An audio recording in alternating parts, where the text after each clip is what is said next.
What's up guys, welcome back to another video. So different video for you today. We're going to do a vlog style retro pickup repair all in one. So we're going to go pick up a Dreamcast today. I'll show you on the screen the advert. So this Dreamcast is apparently broken. I've never repaired one before, so it's a bit new for me. But apparently the power switch won't stay down and it doesn't turn on, so we'll see what we're getting ourselves in for. So what we'll do is we'll go jump in the car now and I'll take you along for the ride.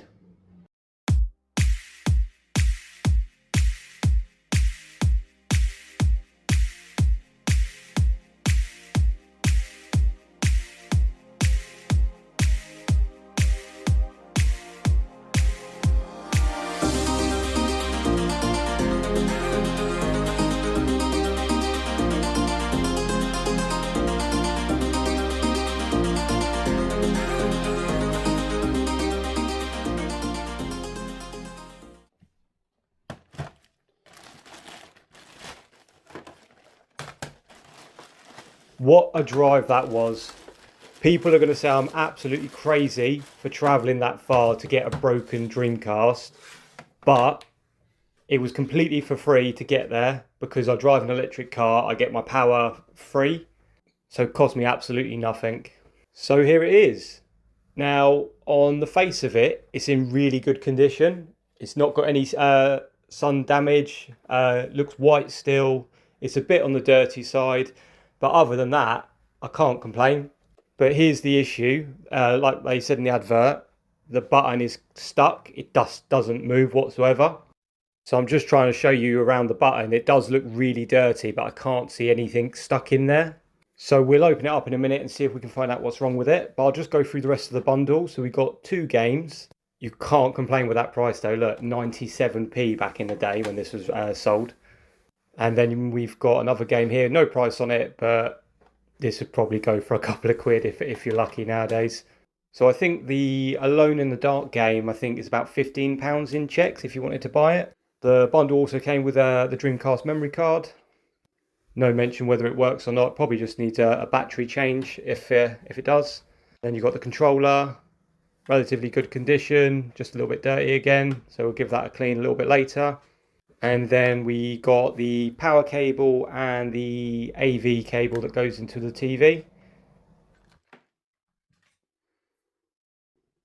Right, so moving back to the broken button, just show you a bit closer up. Look, you can see it's got no movement whatsoever in it. It's stuck solid, like there's glue in there. And again, like I said earlier, I can't see anything in here whatsoever. Looks a bit dirty, but that's about it. So the eject button on the other side works absolutely fine, no issues. So let's get on with taking it apart. So the first thing that we need to do is turn it upside down and pull out the modem because there's a hidden screw in here. And there it is, just there.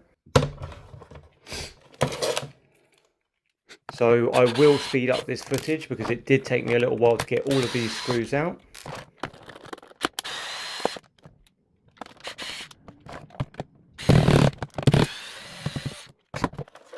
And so with that done, they're now all out. So all we've got to do now is just open this up. So the first thing I'm going to say is this is one of the easiest consoles to get into for me. So now that we're into it, we'll take a closer look at the button on the actual shell and see what's going on. So we'll just move the console out of the way so I can get a clearer picture of it. So here's the power button. So I'm just going to push it back up like that just so I can test it. So it does move back up, but it does get stuck again when it goes down. So with that being said, it could just be related to the shell and not the actual mechanics inside. So I can just literally push it up and down absolutely fine. So I'm just going to get the button out of this and then I can have a closer look at what's inside. Right, so I'm just going to push the button out using the screwdriver. So that's now out of the shell. So we can have a quick look at it. And straight away you can see the amount of dirt that's in there. So there's not as much as I was expecting, to be honest. With how stiff that was, I was expecting to be a lot more in there. So I'm going to give it a good clean now using some rubbing alcohol and see if that helps But before I get into that, I'm just going to quickly check the power mechanism inside and see if it has enough push and give to push the button back up, which it does. It seems absolutely fine.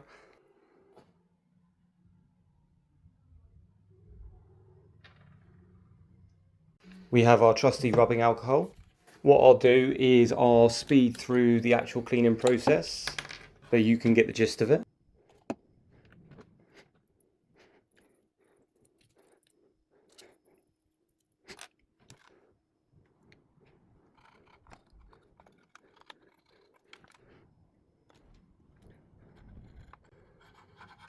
With the cleaning all done, all we need to do now is just test the button, make sure that it does have a push to it and it does respond, which it seems to absolutely fine. After putting it all back together, we're just going to give it a quick clean before we fully test it.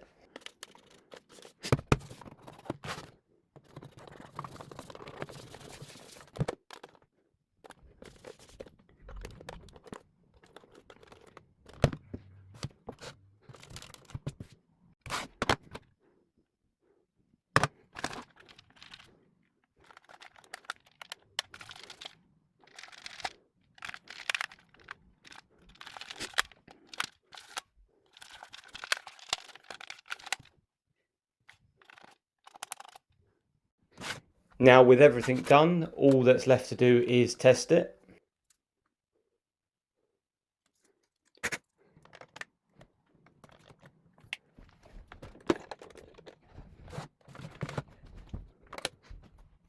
The main thing to note so far is that the button is staying down and coming back up absolutely fine.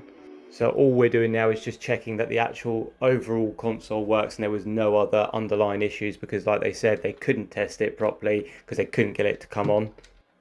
So it all looks good. It's come on absolutely fine. The only thing that I can't get to work is the memory card. Just having a quick play with that, that seems to be working absolutely fine.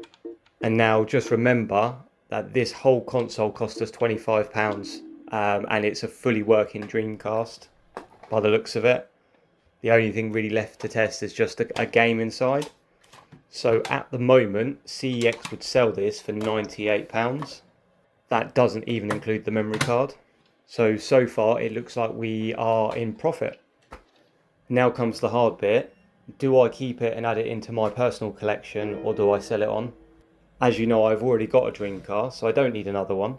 But when they're as good as condition as this one is, I kind of don't want to let it go. But the only thing that I can think of is if I do sell this and take away a profit, I can invest that profit back into my Nintendo 64 collection, because as you know, we are trying to go for a full cart set, and I'm still a long way off from my my goal. But anyway guys, thanks for watching. Don't forget to leave a comment. I hope you like the new style of video that I've done today. Just thought I'd try something a little new, and your feedback is always greatly appreciated if you let us know your thoughts. And stay tuned for the next video.